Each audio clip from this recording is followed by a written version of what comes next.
안녕하세요. 저는 30대 후반의 평범한 여자입니다. 여러분은 아픈 손가락이라는 말을 아시나요? 일반적으로 부모 입장에서 다른 자식에 비해 잘 되지 않아 마음이 쓰이는 자식을 의미한다고 해요. 어느 집이나 더 신경 쓰이는 자식은 있기 마련이죠. 오늘 이야기할 사연은 시댁의 아픈 손가락인 신우에 대한 이야기입니다. 명문대를 졸업할 정도로 똑똑했지만 시댁에선 천덕꾸러기였던 신우를 사람답게 만들어준 이야기를 한번 풀어보려고 합니다. 어릴 때 저는 평범한 집안에서 자랐어요. 그런데 그것도 고등학교 올라가는 순간 완전히 바뀌어 버렸죠. 아버지의 사업이 망해서 가세가 기울게 되었거든요. 저는 성적이 좋은 편이라 좋은 대학의 경영학과를 가려고 공부를 했는데 결국 경제적인 이유로 대학에 가지 못했습니다. 그렇다고 부모님이나 저희 집안 사정을 원망한 건 아니었어요. 어린 나이였지만 어느 정도 심지가 있는 아이였죠. 저는 제 인생 목표 달성을 길게 잡았습니다. 그리고 20살 고등학교를 졸업하자마자 S기업 반도체 회사에 들어갔어요. 그렇게 장장 15년을 그 회사에서 나오지 않고 악착같이 돈을 벌었습니다. 처음에는 몇 년이면 제가 원하는 금액을 가지고 나올 수 있을 거라고 생각했어요. 그런데 일을 하다 보니 어쩔 수 없이 나가는 비용이 생겼습니다. 특히 가족에게 들어가는 돈이 가장 많이 들었어요. 그렇지만 그걸 탓하고 싶지 않아 더욱더 악착같이 돈을 벌었습니다. 제 목표, 제 꿈은 단순했어요. 그저 온전히 제 손으로 쌓아 올린 가게를 가지는 것이었습니다. 그것을 위해서 가게 운영을 위한 경영 공부와 바리스타 공부를 병행하기도 했어요. 학교에 들어가지 않고 그런 공부를 한다는 건 생각보다 어려운 일이었지만 그래도 못할 정도는 아니었습니다. 그렇게 전 차근차근 제 꿈에 한 발짝 한 발짝 다가서고 있었죠. 그런 제가 반도체 회사에 다니던 시점부터 만나던 사람이 있었어요. 직장 친구들과 만나는 자리에서 보게 된 사람이었는데 참 차분하고 한결같은 사람이었습니다. 그리고 무엇보다 편견을 가지지 않고 제 꿈을 응원해준 고마운 사람이었죠. 결혼 전 고등학교 동창의 결혼식 때 당시 남자친구였던 남편과 함께 축하를 해주러 갔던 적이 있었어요.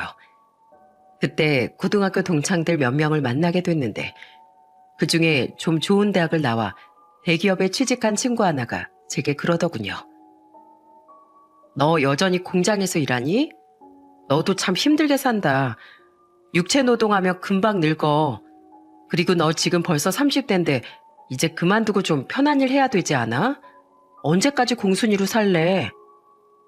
딴에는 절 걱정하는 말을 섞어가며 말했지만 누가 들어도 비하 발언이었죠. 그렇지만 그 전에 너무 많이 당해서 이 정도는 가렵지도 않았습니다. 하지만 제 명예를 대신해 나서준 사람이 있었어요. 그 사람이 바로 제 남자친구였습니다. 요즘 세상에 직업의 귀천이 어디 있습니까? 목표를 위해 열심히 일하는 사람이고 그래서 더 자랑스러운 사람입니다. 그 힘든 일 없으면 지금 당신이 사용하는 핸드폰도 없다고요. 그는 그렇게 소리치고는 제 손을 잡고 예식장에서 나와버렸어요. 그는 제 어깨를 꼭 안아주며 그러더군요. 당신은 진짜 대단한 사람이야. 한결같이 한 가지 꿈을 위해 인내하고 노력한다는 건 아무나 못하잖아. 지금처럼 조금만 노력하면 분명히 곧 원하는 걸 얻을 수 있을 거야. 저는 눈물이 핑 도는 걸 느꼈어요. 저도 모르는 사이에 저는 점차 약해지고 있었나 봅니다. 꿈으로의 한 걸음 한 걸음이 너무도 더디고 지치고 힘들었던 것 같았어요. 그러니 그 격려에 눈물이 나올 수밖에요. 참 고마운 사람이었습니다. 필사적으로 자기 일처럼 격려해주는 남자친구를 보며 저도 힘을 더 낼 수 있었어요. 그리고 그 사람 말대로 저는 공장에 취직한 지 15년 만에 아끼고 저축해서 남양주 북한강 옆에 제 가게를 크게 열 수 있었습니다. 내가 말했잖아. 분명히 당신이라면 그 꿈을 이룰 수 있을 거라고. 이게 다 당신 덕분이야. 당신이 없었다면 여기까지 올 수 없었을지도 몰라. 당신한테는 언제나 감사해. 내 옆에 있어줘서 정말 고마워. 저보다 더 좋아하던 남편은 더 돈독한 사이가 되었고 결혼 이야기까지 오고 갔습니다. 그렇게 제 나이 35에 상견례를 하게 됐어요. 그날 시누이만 빼고 다 오셨더군요. 당시 시누인 대기업 취업에 열을 올리던 중이라 올 수 없다고 통보를 했던 모양이에요. 오빠 상견례는 중요하지 않다면서요. 당시에 시누이도 나이가 30이라 충분히 급한 마음에 그렇게 생각할 수 있다고 이해하기로 했습니다. 저희 부모님은 상견례에서 제 이야기를 많이 하셨어요. 취직한 뒤에도 친정에 항상 도움을 주던 아이라고, 그래서 미안하고 고맙다고요. 그 말을 듣던 시부모님도 정말 딸을 잘 키우셨다며 서로 덕담을 주고받으셨어요. 상견례가 끝나고 서로 헤어지려는데 시부모님이 절 잠시 따로 부르더군요. 얘 상아야, 저기 오늘 너희 신우 못 온 거 말이다. 네가 좀 잘 이해해 주렴. 걔가 명문대 졸업하고 좋은 회사 취직했었는데 회사에 적응을 못한 건지 1년도 못 채우고 퇴사하고 다시 다른 직장에 들어갔다가 6개월도 안 돼서 또 퇴사를 했어.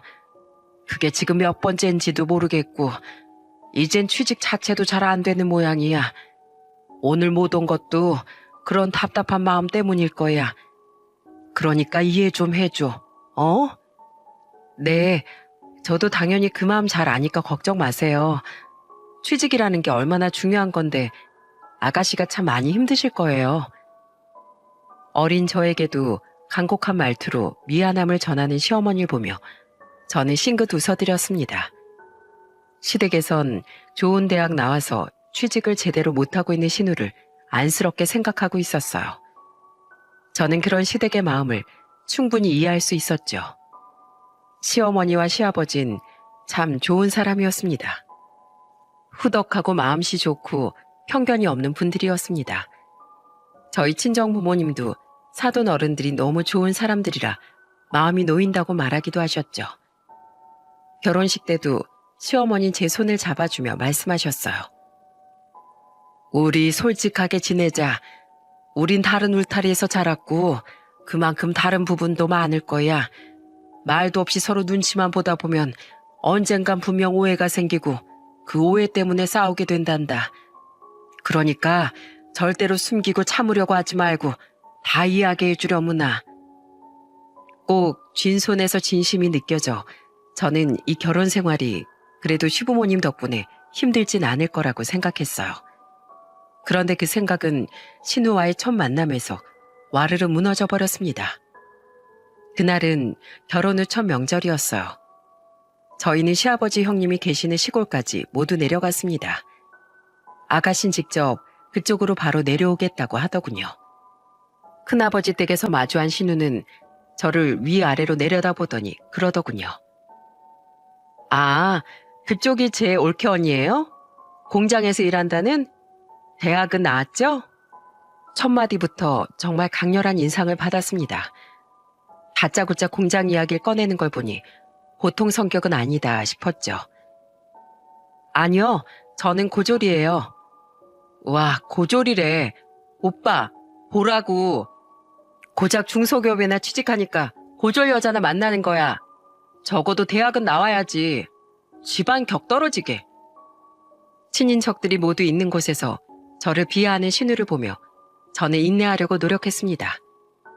이 좋은 사람들 앞에서 화를 내고 싶진 않았는데 그런 제 마음을 누군가 방 안으로 들어오다가 신우의 얼굴을 보고는 썩난 얼굴로 말했어요. 야, 내가 너 명문대 나왔다고 자랑해서 얼마 전에 취직시켜줬잖아.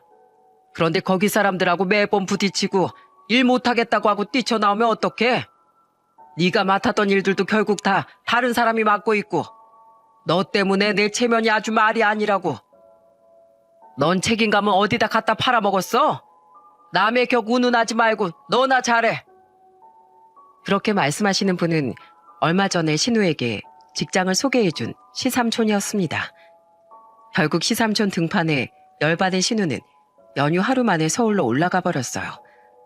솔직히 분위기만 안 좋았기 때문에 올라간 것을 다행으로 생각했습니다. 강렬했던 신우와의 첫 만남 이후 두 번째 만남은 시어머니의 생신 때였습니다. 저는 첫 시어머니 생신상을 정성 들여 만들어드리고자 시댁으로 직접 가서 음식을 만들기로 했습니다. 몇 인분을 만들어야 할지 몰라 생신 전날 시댁에 전화했습니다. 어머님, 내일 혹시 몇 인분의 식사를 하면 될까요? 예, 너 힘들게 뭘 만들어 먹어. 그냥 우리 밖에서 사 먹자. 어? 그래도 첫 생신상이잖아요. 그럼 올 한 해만이라도 제가 차리게 해주세요. 내년부터는 어머니 말씀 따를게요. 네? 이렇게 마음 써주니 고맙구나. 그러면 일단 4인분, 아니 5인분만 할까? 네 신우가 올 것 같거든. 안 올 수도 있는데. 아유, 아까 전에도 전화 와선 왜 엄마 생일에 자기가 내려와야 되냐고 화를 내는데 이 기집엔 인간이 덜 됐어. 너 반만이라도 닮으면 소원이 없겠구만. 철이 덜 든 건지 아니면 철들 생각이 없는 건지 모르겠다 얘. 시어머니 입으로 듣는 신우의 인상은 사실 정말 별로였습니다. 시어머니도 신우에 대해 그렇게 말하고 싶어 하지 않은 것 같았는데 생각하는 바를 다 숨길 수는 없더라고요. 그렇게 시어머니의 걱정을 한 몸에 받고 있던 신우가 오후 늦게 시댁에 도착했습니다. 시어머니 걱정대로 시댁에 도착한 신우는 집에 있는 내내 투정과 불만을 쏟아냈습니다. 너 이번에도 일 적응 못하고 나왔어? 적응을 못하다니. 거기 복지가 너무 안 좋더라고. 연차를 마음대로 쓸 수 없는 곳은 안 돼. 게다가 직장 상사 너무 깐깐하고. 그리고 월급은 또 얼마나 작은 줄 알아? 나 정도 되는 재원이 그런 곳에 썩는 건 말이 안 되지. 거기보다 더 좋은 데 갈 수 있는데 말이야. 너 그 말 도대체 몇 번째인지 알긴 아니? 도대체 왜 이렇게 적응을 못하고 떨어져 나오는 거야? 한두 번도 아니고 매번 이런 거 보면 너한테도 문제가 있는 거야. 엄만 왜 맨날 내 탓이야? 내가 뭘 잘못했는데? 솔직히 취직할 때 유학 경험이 없는 내가 얼마나 불리한 줄 알기나 해? 오빠 말고 나한테 더 신경 써줬으면 내가 더 잘 나갔을 거라고. 저 말버릇 좀 봐. 너 여태껏 하고 싶은 거 다 하게 해줬어. 유학은 우리 사정 때문에 못 보내줬을 뿐이고 넌 이날 이때까지 받아간 건 생각도 안 하고 우리가 안 해줬다고만 생각하지? 신우가 제 옆으로 슬쩍 오더니 절 보지도 않고 묻더라고요. 제가 회사 다니면서 생각한 건데요. 고졸로 직장에 들어오는 사람들은 대체 무슨 생각인지 도무지 알 수가 없어요. 자기가 못난 걸 매번 남 탓으로 돌리는데 그건 무슨 심리예요? 제가 고졸의 공순이라는 걸 듣고 이렇게 비아냥거리는 신우를 보니 저도 열이 슬슬 올라오더군요. 그렇지만 시댁의 신우이에게 인상을 구기고 말할 수는 없어 싱긋 웃으며 말해줬어요. 그러게요. 무슨 심리지? 그런데 그 고졸의 공순이인 저도 궁금한 게 있는데 아가씨는 왜 취직 못하는 걸 왜 어머님 탓으로 돌려요? 그거나 이거나 똑같은 문제인 것 같은데 아가씨도 그게 무슨 심리인지 생각해 보세요. 그럼 고졸로 직장 들어온 사람 심리도 알 수 있을 거예요. 제가 그렇게 이야기했더니 신우 얼굴이 새빨갛게 달아오르며 화난 표정으로 되물었습니다. 말 다 했어요? 그래봐야 대학도 못 간 패배자 주제. 마지막에 그 신우의 외침은 모든 가족들이 다 들어버렸고 시부모님이 경악하며 달려나와 신우이를 혼냈습니다. 야, 너 새언니한테 그게 무슨 말버릇이야? 당장 이리 와서 사과 안 해? 내가 왜 사과를 하는데? 내가 뭐 못할 말 했어? 고졸을 고졸이라고 하는데 그게 왜 잘못된 거냐고. 또 그런 말 쓰지 말라고 했지. 너 네 새언니가 얼마나 대단한 사람인지 모르지? 넌 새언니 발가락에 때만도 못해 익어사. 당장 안 나와? 신우는 시부모를 피해 방으로 도망갔고 결국 저희들이 식사하는 동안에도 나오지 않았어요. 그리고 얼마 뒤 방문은 열려있고 신우는 없더군요. 그 짧은 시간에 도망을 갔더라고요. 그 모습을 본 시어머니가 관자놀이를 꾹꾹 누르며 제게 말했습니다. 아이고 미안하다. 애가 왜 저렇게 삐뚤게 컸는지 모르겠네. 너한테 사과시키려고 했는데 벌써 도망가 버리고. 아휴, 우리가 죄인이지.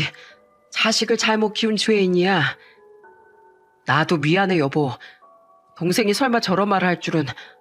혹시 또 무슨 말 들었어? 기분 나쁜 말이나. 괜찮아요. 저한테 사과하실 필요 없어요. 그런데 아가씨 성격이면 앞으로가 더 걱정이네요. 아가씨 하는 걸 보니까 분명 직장에서도 아마 고졸 전형이나 자기보다 좋은 대학이 아닌 사람들한테 막대하는 것 같은데 고치기는 해야 할 것 같네요. 혹시 다음에 제가 아가씨 인성교육 좀 시켜도 될까요? 저는 신우의 그 행동을 저에 대한 선전포고로 받아들였습니다. 그래서 이 기회에 시부모님의 동의를 얻어 아가씨의 정신 상태를 바로 잡아주려고 생각했죠. 시부모님은 역시나 고맙다는 표정으로 제게 신우이를 맡기셨습니다. 그렇게 해줄 수 있니? 우리가 아무리 노력해도 안 되더라고. 그래서 반쯤 포기하고 있었는데 네가 해준다면야 우린 환영이지. 제발 제 사람 좀 만들어주라. 그렇게 시부모님에게 약속까지 받았는데 신우가 시댁에 오질 않더군요. 대기업에 취직하려고 서울에서 열심히 취업활동을 하는 모양이었습니다. 시부모님에게 단단히 삐친 모양인지 아니면 제게 화가 난 모양인지 코빼기도 보이질 않았어요. 1년이 지나도록 시댁에 오지 않는 신우 때문에 남편이 신우에게 전화를 했습니다. 야, 너 진짜 이번 명절에도 안 올 거야? 도대체 무슨 생각으로 이렇게 길게 집에 오질 않는 건데? 무슨 생각이냐고? 그 고졸 출신의 당당하기만 한 올케 언니 때문에 안 가는 거야. 아무리 내가 취직을 못했어도 명색이 명문대를 나왔는데 고졸 출신의 올케 언니한테 질 수는 없지. 무조건 올케 언니랑 엄마 아버지가 놀랄 만한 직업 얻어서 갈 거야. 그래서 세 사람한테 본때를 보여줄 거라고. 야, 무슨 본때를 보여준다는 건데? 네 취업은 널 위해 사는 일이야. 남한테 보여주기 식으로 취업하면 또 적응 못하고 떨어져 나온다고 내가 몇 번을 말했냐? 제발 이젠 정신 좀 차려. 몰라. 될 때 되면 갈 테니까 걱정 말라고. 그렇게 신우는 전화를 끊어버렸어요. 그리고 또다시 강간무소식이었습니다. 하지만 시댁과 저희들에겐 경사스러운 소식이 있었어요. 바로 저의 임신과 출산이었습니다. 저도 물론 바랬던 일이긴 했지만 남편과 시댁에는 더 간절히 바라던 소식이었어요. 임신했을 때부터 시어머니와 시아버진 연락도 자주 하셨고 제 건강도 무척 신경 써주셨습니다. 특히 몸에 좋은 것들을 자주 요리해서 제게 보내주셨어요. 그럴 때마다 두 분의 애정과 관심이 고스란히 전해지는 것 같아 너무 감사한 마음이었습니다. 그렇게 10달을 품은 옥동자를 낳았으니 시부모님이 너무나 좋아하셨죠. 저와 남편은 내심 딸이기를 바랬는데 시부모님 두 분이 너무 좋아해 주시니 아들도 좋다는 생각이 들었습니다. 그리고 시부모님은 여전히 강간무소식이었던 신우를 강제로 저희 집으로 불러들였습니다. 첫 손주의 첫 조카인데 축하해주러 안 올 거냐고 잔소리를 했더니 겨우 오겠다고 하더군요. 신우가 며칠 뒤 저희 집에 왔습니다. 그날은 마침 동짓날이었어요. 당시 저희 집엔 손주를 보러 오신 시부모님과 일을 일찍 마친 남편까지 모두 와 있었어요. 다들 애 방 꾸미고 청소하시느라 바빠 초인종이 울렸을 때 제가 현관까지 마중 나갔습니다. 그런데 신우가 팥죽을 사들고 현관으로 들어오고 있더라고요. 저는 당황한 표정으로 신우를 멍하니 쳐다봤어요. 그랬더니 신우가 잘난 척 웃으며 제게 그러더군요. 올케 언닌 동짓날 팥죽 먹는 것도 몰라요? 아니면 깜빡 잊고 있었나? 이걸 먹어야 나쁜 기운을 물리쳐주는 거예요. 아휴, 이것 봐. 고졸이니 상식도 없지. 상식 좀 키워요, 올케 언니. 저는 그 말에 해주고 싶은 말이 많았어요. 오늘은 애기 동지라 팥죽을 먹지 않는 날이라고요. 하지만 그 역할은 시어머니에게 뺏겨버렸네요. 시어머님 방에서 나오시다가 거실에 진동하는 팥죽 냄새에 놀라서 당장 신우에게 달려왔어요. 야, 너 팥죽을 사왔어? 어, 엄마 팥죽 좋아하잖아. 동짓날에 무조건 먹어야 한다고 그러지 않았어? 의기양양한 표정의 신우를 보며 시어머니가 고함을 빽 질렀습니다. 얘가 미쳤나 봐. 애기 동지에 애 있는 집에 팥죽을 들고 와서 먹으려는 미친 짓이 어딨어? 네 조카 병이라도 걸리거나 나쁜 일 생기면 어쩌려고. 먹을 거면 밖에서 너 혼자 처먹어. 애기 동지가 뭔데? 그건 나한테 안 알려줬잖아. 시어머니는 그런 신우를 현관 밖으로 밀어냈습니다. 다 못 먹으면 못 들어올 줄 알아. 결국 신우는 혼자 밖에서 팥죽을 다 먹고 들어와야 했습니다. 저는 현관문으로 벌벌 떨며 들어오는 신우를 보며 웃으며 말해줬죠. 아가씨, 머리가 나쁘면 몸이 고생한다는 옛말이 틀린 게 하나도 없네요. 그러니까 아가씨도 상식을 좀 키우세요. 명문대 졸업했다고 능사는 아니죠. 이런 것도 모르면 어디 가서 욕 얻어먹어요. 평상시에 잘난 척이라도 덜 했으면 시어머니도 저도 이렇게 행동하진 않았을 거예요. 충분히 모를 수 있는 일이고 요즘 잘 지키는 사람도 없잖아요. 그렇지만 혼자 잘난 척하려던 걸 아는 사람들 입장에선 좋게 봐줄 수 없는 일이었습니다. 그렇게 따끔하게 한마디 했더니 신우가 얼굴이 빨개져선 도망가 버렸어요. 그리곤 돌아갈 때까지 다른 가족들과 한마디도 섞지 않았어요. 결국 신우는 조카 얼굴은 한 번도 보지 않고 돌아갔습니다. 어지간히 부끄러운 모양이었어요. 그렇게 전 신우를 보내고 육아에 힘썼습니다. 힘든 와중에 신우까지 신경 쓰이게 하는 것보단 나았으니까요. 그런데 아이는 뱃속에 있을 때가 제일 편하다는 말이 엄마들 사이에는 있거든요. 저도 애를 낳고 보니 생각해야 할 것이 너무 많아 점점 앞으로가 걱정되기 시작했습니다. 이미 카페 2호점에 대한 것도 이미 구상에 들어가 신경 써야 할 일이 많았고 가게 일도 다시 시작해야 하는데 아이는 1개월, 2개월이 지나갈수록 손이 더 많이 갔어요. 저는 결국 홀로 끙끙대며 육아를 하다가 백기를 들었습니다. 이건 혼자서는 절대 할 수 없는 일이다 라는 생각이 들었어요. 옛말에도 아이 하나 키우는데 온 마을이 필요하다는 말이 있잖아요. 저도 도움을 요청하기로 했습니다. 처음에 떠오른 건 역시 친정이었어요. 하지만 친정엔 이미 친정 오빠의 아이를 돌보고 계시는 중이라 제가 말씀드리기 곤란한 상황이었습니다. 그래서 저는 시댁에 부탁을 해보기로 했어요. 하지만 시부모님이 제 부탁을 들어주지 못할 수도 있다는 생각을 했습니다. 사실 시댁 아파트가 좁은 데다 무엇보다 저와 남편 직장에서 너무 멀었거든요. 그래서 저는 말씀드리기 전에 충분히 이 문제를 해결할 수 있는지 고민을 해서 생각을 정리한 뒤에 시댁을 찾았습니다. 어머님, 드릴 말씀이 있는데요. 혹시 저희하고 같이 사실 생각은 없으실까요? 같이 살자고? 어디서? 너희 집에 들어오라는 말이냐? 그게 아니라 사실 제가 어머님께 저희 아이를 좀 봐주십사 부탁을 드리려고 생각했거든요.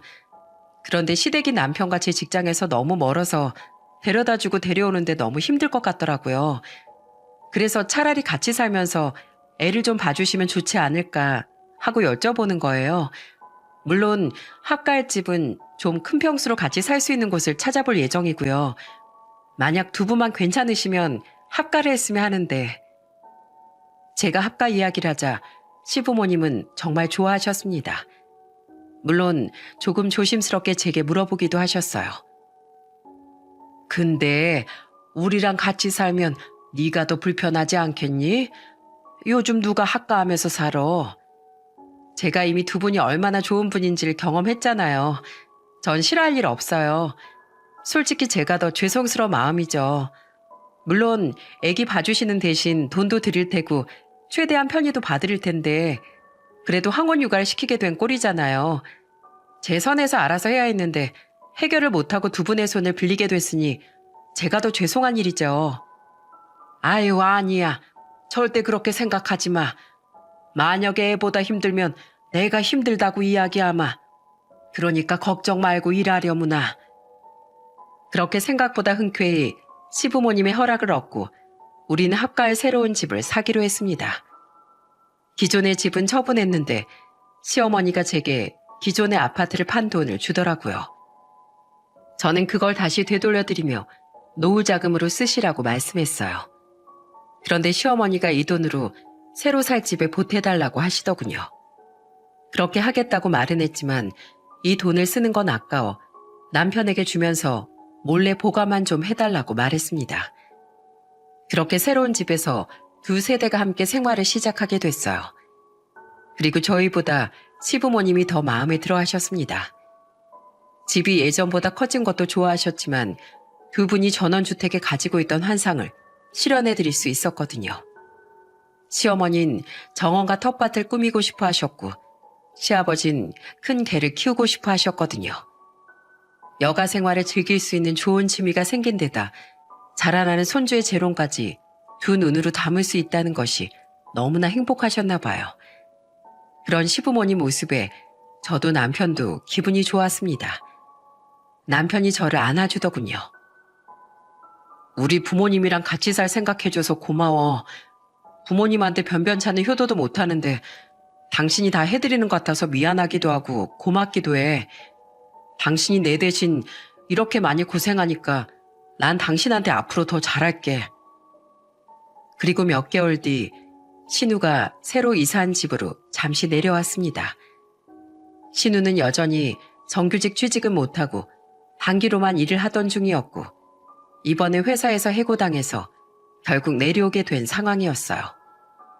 신우는 저번에 저한테 당한 게 있어서인지 귀아냥거리면서 제게 말을 걸어오더군요. 공순이 옳게 언니? 언니처럼 고졸인 사람도 일하면서 생각이라는 걸 하긴 해요. 아가씨, 저 옛날에 공장 졸업했어요. 새 직장 구한 지가 언젠데 계속 공순이래요. 그 일 그만두고 남양주에 카페 하나 차린 지 오래됐어요. 그리고 이젠 사원이 아니라 사장이라서 생각할 게 많긴 한데 아가씨는 얼마나 생각이라는 걸 안 했으면 아직도 취직을 못해요. 이제 그만 생각이라는 걸 좀 하고 살아요. 어머님이랑 아버님 힘들게 하지 말고. 이제 다 컸잖아요. 30이면 어린 나이도 아닌데. 눈에는 눈, 이에는 이. 저는 그저 받은 대로 그대로 돌려줬어요. 시댁에서 크게 분란 일으키고 싶지 않았는데 다행스럽게도 조용히 시부모님 없을 때를 노려 절 공격해온 신우에게 되갚아주는 건 그리 힘든 일도 아니었죠. 그래봐야 고작 1인 영업장일 텐데 그것도 꼴의 사장이라고 거들먹거리는 것 좀 봐. 공순이에서 장사하는 사람으로 바뀌었다고 뭐 미꾸라지가 용된 거라고 착각하는 거 아니죠? 그래봐야 옳게 언닌 고졸일 뿐이라고요. 그건 아가씨 생각이고요. 남들은 전혀 그렇게 생각 안 하던데요. 저는 신우에게 제가 차린 카페 사진을 주르륵 보여줬습니다. 자랑하는 건 아니지만 최근에 그 근처에서 가장 잘 나가는 가게로 유명했거든요. 여기가 제 카페고 여긴 제 매출 전표예요. 하루에 얼마 못 벌어요. 그렇게 슬쩍 신우에게 보여준 전표엔 일당의 단위를 넘어선 금액이 찍혀 있었고 그걸 보던 신우의 표정은 경악으로 바뀌었습니다.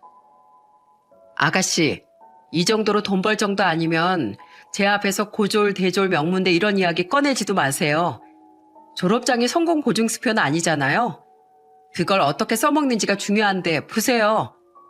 명문대 졸업한 아가씨는 여전히 취업 못한 실직자, 고졸의 공순이로 일하던 전 어마어마한 매출의 사장님. 그러니까 이제 그만 좀 겸손해지시죠. 알았죠? 신우는 그제서야 깜짝 놀라 조용해지더군요. 규모가 클 거라곤 짐작도 못한 것 같았습니다. 이제야 신우가 정신을 좀 차리겠거니 싶었는데 그게 아니더군요.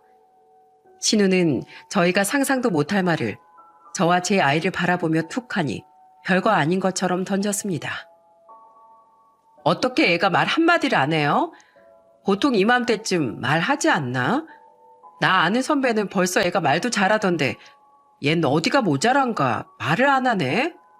이래서 저학력잔 애 낳으면 안 된다니까요. 부모 학력이 애한테 미치는 영향이 얼마나 큰데요. 여태까지 그래도 신우라고 웃으면서 대해줬는데 이번만은 도저히 용서가 안 되더라고요.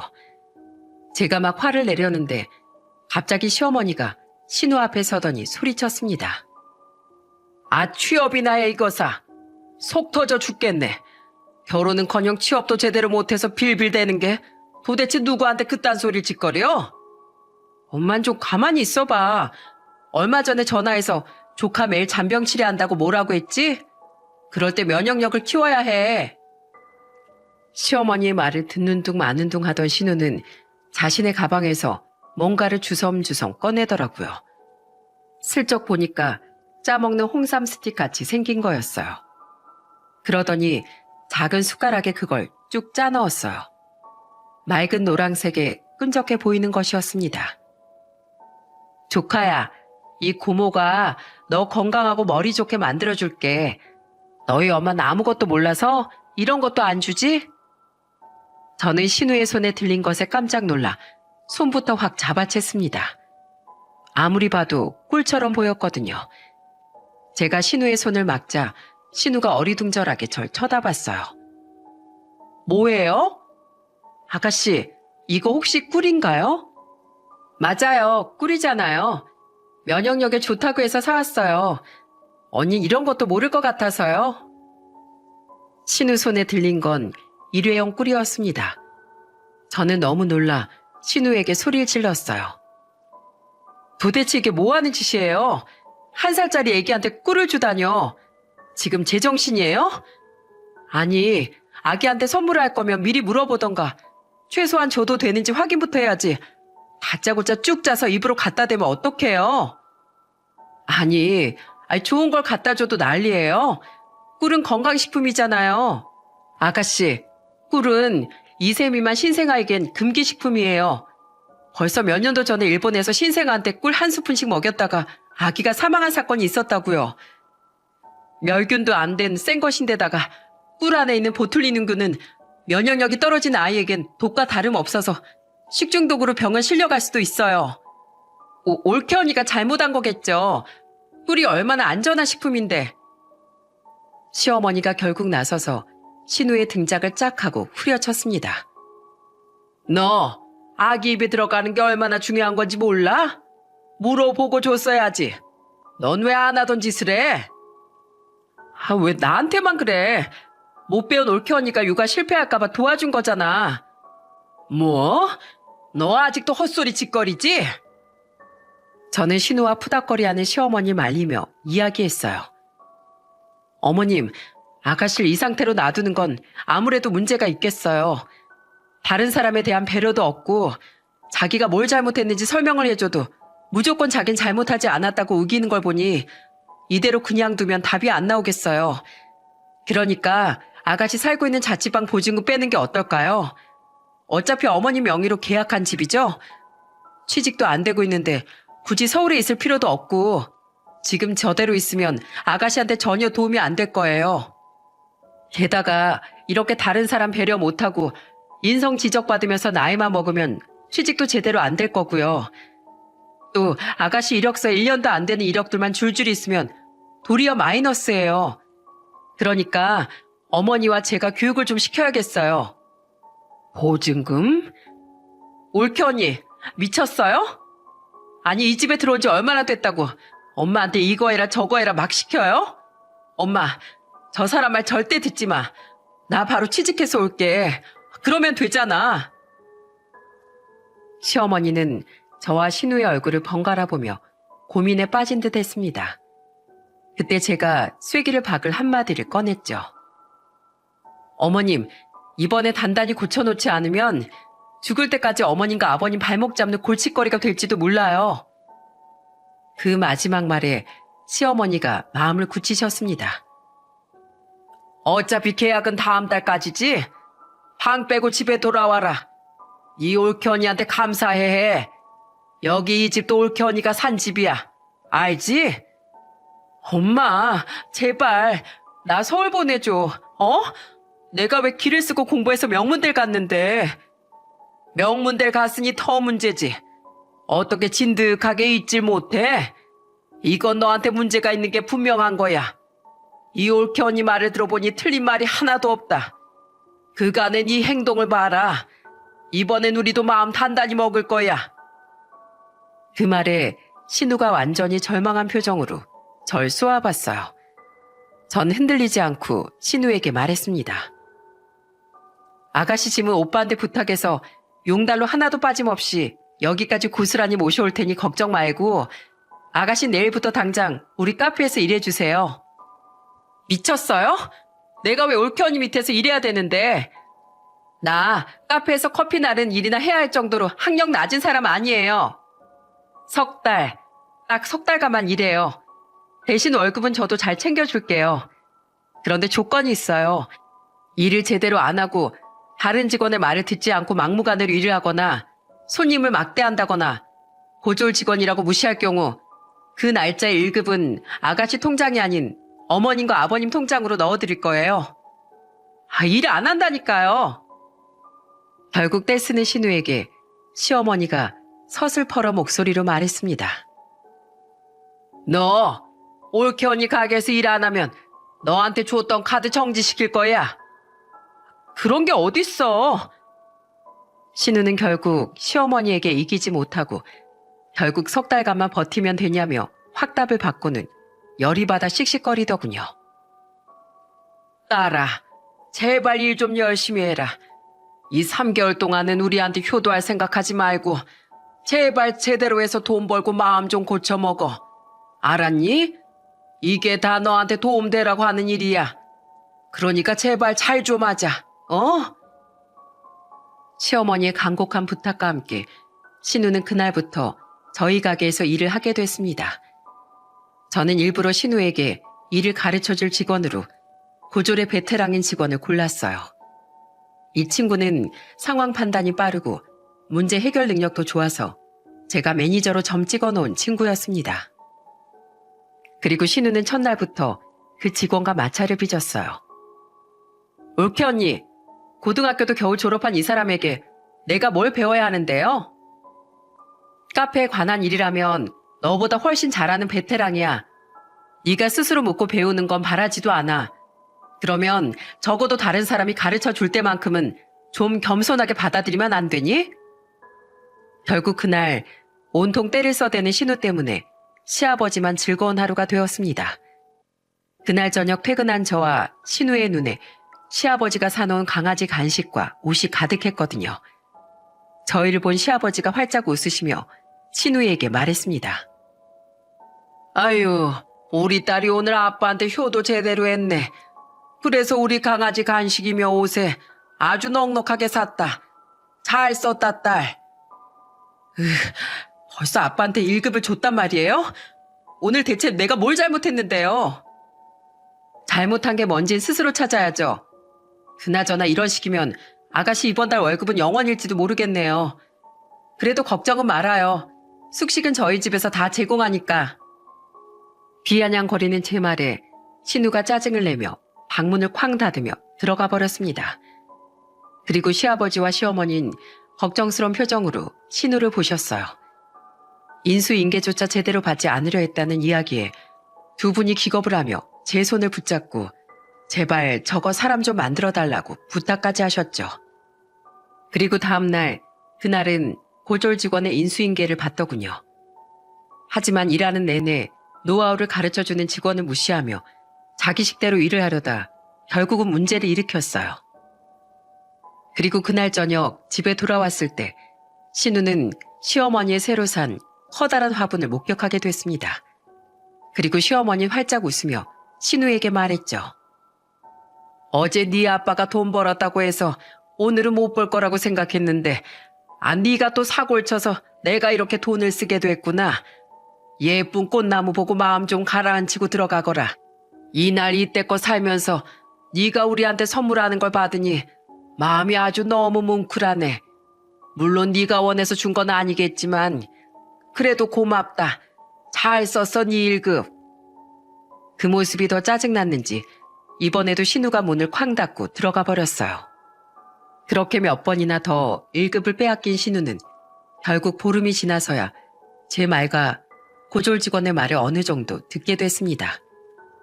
학력 운운하던 것도 더 이상 하지 않았고 하나하나 시비 걸며 싸우지도 않았어요. 그나마 사람이 좀 됐다 싶었는데 여전히 마음속엔 자신보다 낮은 학력의 사람을 빨보는 경향이 있었습니다. 게다가 서비스직은 하등한 업종이라는 생각이 고정관념처럼 붙어 있더군요. 신우가 저희 가게에서 일을 시작한 지 한 달이 됐을 때 신우의 생각을 180도로 바꾸게 될 충격적인 일이 벌어졌습니다. 아가씨, 오늘 직원 한 명이 병가를 써서 어머님이 대신 나오셔서 일해주기로 하셨어요. 저도 서빙하면서 도울 텐데 오늘은 제발 문제 일으키지 말고 일해주세요. 아니, 쉬는 직원한테 나오라고 하면 되지. 엄마를 왜 일을 시켜요? 나도 하루 정도 쓸만하다. 내가 너보단 잘할 거다. 그렇게 신우와 시어머니 그리고 저까지 카페에서 일을 하고 있었습니다. 저는 주방에서 머그컵을 열심히 씻고 있었는데 신우가 얼굴이 새파랗게 질려 절 찾으러 들어왔어요. 올케 언니, 홀에 좀 나가봐요. 별 이상한 사람이 우리 엄마한테... 무슨 일인가 싶어 나갔더니 시어머니가 한 테이블 앞에 고개를 숙이고 서 있더라고요. 아니, 늙어서 눈이 침침하면 이런 데 일하러 왜 왔어요? 내가 받아야 할 커피를 착각했잖아요. 이렇게 큰 카페에서 서빙 미스가 말이나 되는 일이야? 딱 봐도 집에서 쉬다가 잠시 도와주러 온 사람 같은데. 하긴 제대로 된 고등교육을 받았으면 이런 곳에서 이런 일 하겠어요? 이래서 저학력자는 안 된다니까. 상식도 없고 뭘 모르잖아. 아유, 입맛만 버렸네. 그때 신우이가 씩씩대며 시어머니 앞으로 나섰습니다. 당신 지금 누구한테 그런 말 하는 거예요? 커피 하나 잘못 가져다 준 걸로 고등교육 저학력자 뭐 이런 이야기가 왜 나오는 거냐고요? 실수해서 사과했으면 된 일이지 왜 그딴 걸로 사람 무안을 줘요? 서비스직을 하찮게 보나 본데 그런 당신은 하나부터 열까지 서비스직 이용하고 있는 인간이면서 어떻게 그런 식으로 비하 발언할 수 있어요? 우리 엄마 서빙 하나 잘못했다고 당신 같은 사람한테 그런 모욕받을 사람 아니에요. 저는 열을 내는 신우 몰래 그 손님과 눈을 맞추며 살짝 윙크를 했습니다. 옆에 있는 신우는 눈치채지 못했더군요. 사실 이건 저와 시어머니 그리고 손님이 짜놓은 연기였습니다. 아가씨에게 제정신을 차리게 하려면 얕은 수는 효과가 없다고 생각했거든요. 그래서 이렇게 연기를 하게 됐습니다. 자신을 변호하며 그간의 자신이 해온 행동과 정반대되는 논리를 펼치는 신우를 따뜻한 표정으로 보던 시어머니가 눈물을 글썽거리며 신우이를 안아줬어요. 신우는 갑자기 이게 뭔지 모르고 당황하며 시어머니에게 물었습니다. 아유, 우리 딸 너무 고마워. 네가 이렇게 엄마를 감싸줄 줄은 몰랐어. 엄마, 괜찮아? 설마 울어? 울지 마. 이씨, 사람을 학력 이딴 걸로 무시하는 게 말이 되냐고. 지금이 어느 때인데 학력차별이야. 여태껏 자신이 해온 일들을 온몸으로 부정하는 신우를 보며 저는 신우에게 말했습니다. 아가씨, 너무 열받지 마요. 이 상황 자체가 다 연기거든요. 연기요? 네, 저 손님이 하던 이야기 굉장히 낯익지 않나요? 매번 아가씨가 저한테 하는 말이었잖아요. 그런데 그 말을 어머님이 직접 당하게 하니까 어떤 기분이었어요? 제 말에 신우가 순간 놀라 눈을 동그랗게 뜨더라고요. 정말로 화났어요. 우리 엄만 중졸이지만 고생하며 저희 키웠고 저 대학까지 보내주시느라 등골 빠지도록 일하셨단 말이에요. 그런 엄마가 저런 취급 당하는 거 보니까 속이 뒤틀리고 미안해요, 올케 언니. 제가 한 말에 이런 기분이 들 거라고 생각도 못했어요. 앞으로는 절대 그런 말 안 할게요. 신우는 그제야 제게 미안하다며 사과하면서 울었습니다. 그리고 그날을 기점으로 신우는 완전히 다른 사람이 되었어요. 무엇보다 학력으로 사람을 무시하는 일은 절대 없었습니다. 그리고 점점 다른 사람을 배려하는 것에 익숙해지기 시작했죠. 저는 이제 한시름을 놓았으니 남편 시부모님과 상의해 시어머님이 우리에게 집 살 때 보태라고 주신 돈을 신우에게 주기로 했어요. 아가씨, 이거 옛날에 어머님이 저희한테 집 살 때 쓰라고 주신 아파트 판돈 중 일부예요. 이걸로 서울에 집 계약하고 좋은 직장 한번 찾아봐요. 지금의 아가씨라면 좋은 곳도 갈 수 있을 거고 잘 버틸 수 있을 거예요. 언니, 제가 생각해 봤는데요. 제가 지금까지 정말로 잘못 생각하고 있었던 것 같아요. 솔직히 대기업에만 이력서 넣은 건 거창한 목표가 있어서가 아니라 다른 사람에게 보여주고 싶어서 그랬던 거예요. 솔직히 이제야 카페 일이 손에 익고 즐거워지기 시작했는데 이대로 저 여기 있으면 안 될까요? 저 올케 언니 밑에서 아직 배울 것도 많은데. 저와 시부모님 그리고 남편까지 모두 어리둥절한 표정으로 신우를 쳐다봤습니다. 정말로 하는 말이에요? 아가씨 서울에서 직장 갖고 싶어 했잖아요. 저 지금은 여기가 좋아요. 아니면 1년이라도 채울 수 있게 해줘요. 그동안 생각해 볼게요. 네? 결국 그렇게 신우는 가족이자 회사 직원이 되었습니다. 신우는 그야말로 제 말 한마디면 뭐든 하는 사람으로 대변신해버렸어요. 뭐랄까 아기새가 어미새를 보고 각인이 되어버린 것처럼 말입니다. 그래서 가끔 신기할 정도예요. 왜냐면 그만큼 신우가 완전히 달라졌으니까요. 얼마 전에 김장철이라 시어머니와 항상 하던 대로 둘이서 김장을 하려고 생각 중이었어요. 사실 신우는 김장에 한 번도 오지도 않았었거든요. 그래서 아예 부를 생각도 없었는데 카페에서 제가 그랬어요. 아가씨, 내일 쉬는 날 우리 집에서 김장하거든요. 그날 와서 수육이라도 먹고 가요. 저는 정말로 수육만 먹고 가라고 한 말이었어요. 그런데 제가 지나가면서 한 그 한 문장에 다음날 아침 일찍부터 삼겹살을 들고 찾아온 신우를 보고 온 가족이 다 깜짝 놀랐습니다. 여긴 무슨 일이에요? 어떻게 수육만 홀라당 먹고 가요? 일이라도 도와줘야 수육 먹을 자격도 있죠. 그렇게 말한 신우는 그날 온종일 절 쫓아다니며 어떤 걸 해야 하냐며 묻고 다녔습니다. 시어머니가 그 광경을 보더니 친척들이 보면 진짜 깜짝 놀라 뒤로 나자빠질 일이라며 마구 웃어댔습니다. 그 시간이 참 따뜻하고 보기 좋아서 저도 흐뭇하더라고요. 그것뿐만이 아니었어요. 몇 달 뒤 제 생일에는 신우가 묻더라고요. 올케 언니, 생일에 뭐 받고 싶어요? 에이, 선물은 무슨 선물이에요. 아, 그래도 애 없이 하루만 보내면 진짜 소원이 없을 것 같긴 하네요. 이렇게 우스갯소리로 흘린 말에 신우와 남편 둘이서 애를 봐줄 거라며 데리고 나가버리더군요. 결국 두 사람이 하루 종일 아이를 데리고 놀러 다녀준 덕분에 전 온전히 하루를 휴가처럼 쓸 수 있었습니다. 아가씨, 너무 고마워요. 이러라고 한 말은 아니었는데 결과적으로는 정말 저한테 선물이 됐네요. 고맙긴요. 올케 언니가 저 사람 만들어준 거 그거야말로 제가 평생도록 갚지 못할 선물이거든요. 지금 생각해보면 그때 왜 그렇게 악착같이 그런 쓸데없는 학력에 매달려 살았는지 모르겠어요.